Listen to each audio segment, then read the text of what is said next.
Hello everyone, welcome to my channel.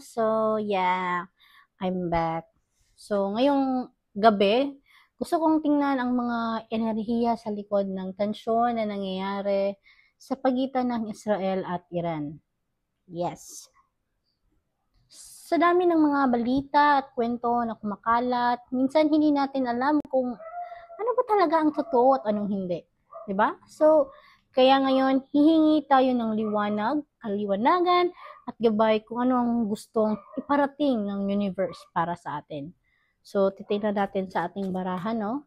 Disclaimer loves, this is a collective energy reading ito. Hindi ito kapalit ng opisyal na balita.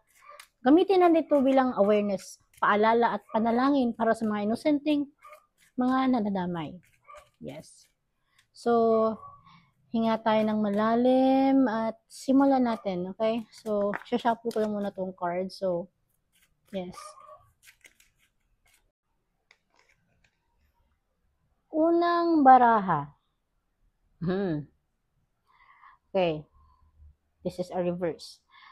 Ibig sabihin nito, may malalim na tensyon na pinipilit pang itago. May planong matagal nang binubuo pero hindi pa ipinapakita sa publiko. Parang tahimik sa ibabaw pero sa ilalim naglalagablab na.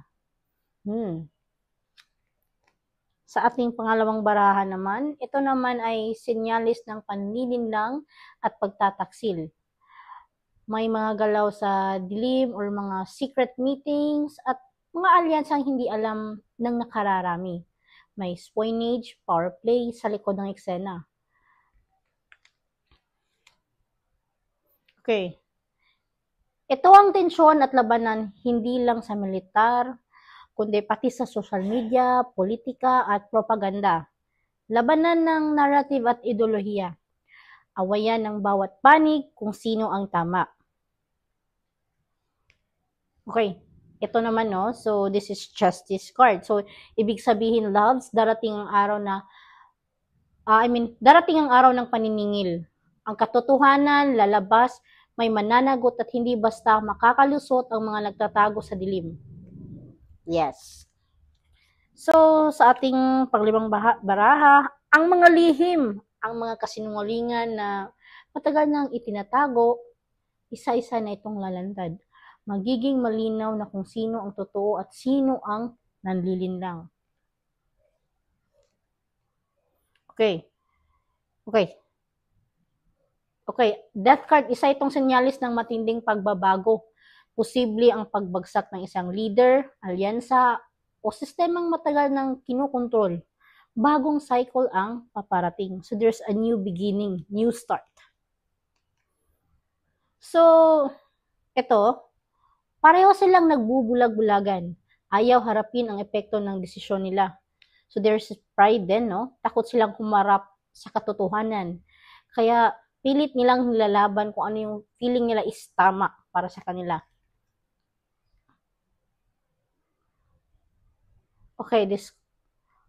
Ito ang senyalis ng padalos-dalos na aksyon. Pwedeng biglang military move or realization na walang sapat na pagplano. This is very dangerous and mapanganib. This one. Masakit na pagtatapos because there's a betrayal, pagkatalo at pagdurusa. Hindi lang sa militar, kundi pati sa mga inosenteng pamilya or mga nanilbihan sa bayan or sa isang lugar. This one, may aalis, may bibitaw, posibleng may alyado na magbaback out o isang bansa na lalayo sa laban para, alam mo na, iligtas ang sarili.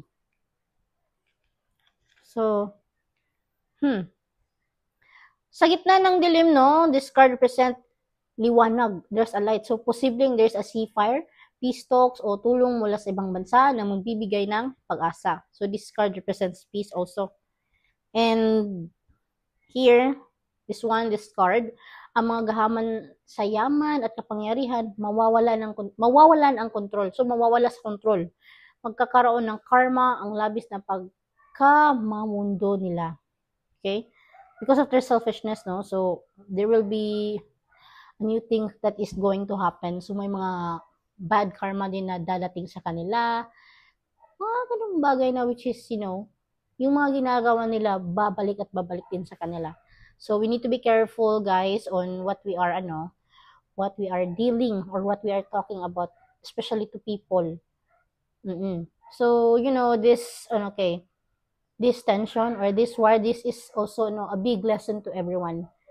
Okay? Especially sa mga negosyante dyan, sa mga taong, alam mo na, self-centered, mga taong, kunyari, hindi alam, kunyari, ganito, ganyan, mga nagbubulagan sa dahil, alam mo na, they want money, they want position, they want everything. So, kaya ganun ang nangyayari. And then, there's a lot of people who suffer, which is, the innocent people. So, it's not good. So, we will also see in our angel card. So, ano yung mga messages sa atin dito, ni oracle card. So, ngayon, loves, hihingi tayo ng mensahe para sa mga inosente at sa buong mundo. So, ano kayang mensahe sa atin, no? So, unang mensahe. Courage and bravery. So, paalala ng universe na manatiling matatag. Kahit mahirap, may mga taong lumalaban sa tama, tahimik, pero matibay. Okay.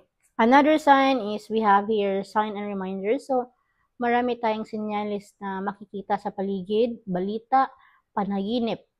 Mga babala at paalala bago ang mga alam na matitinding pangyayari.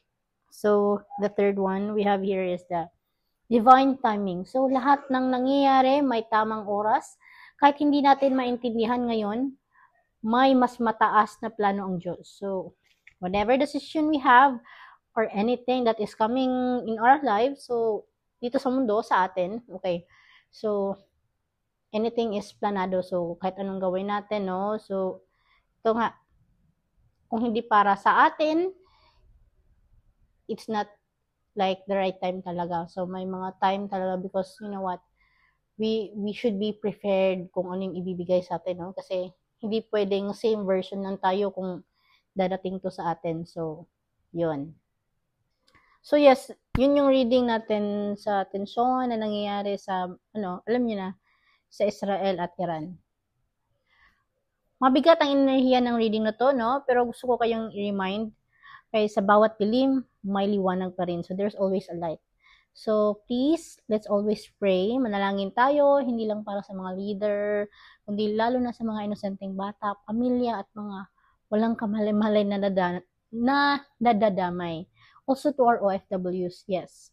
Kung gusto niyo ng ganitong klaseng collective readings, huwag kalimutang mag-like, mag-subscribe, at abangan ang mga susunod nating reading.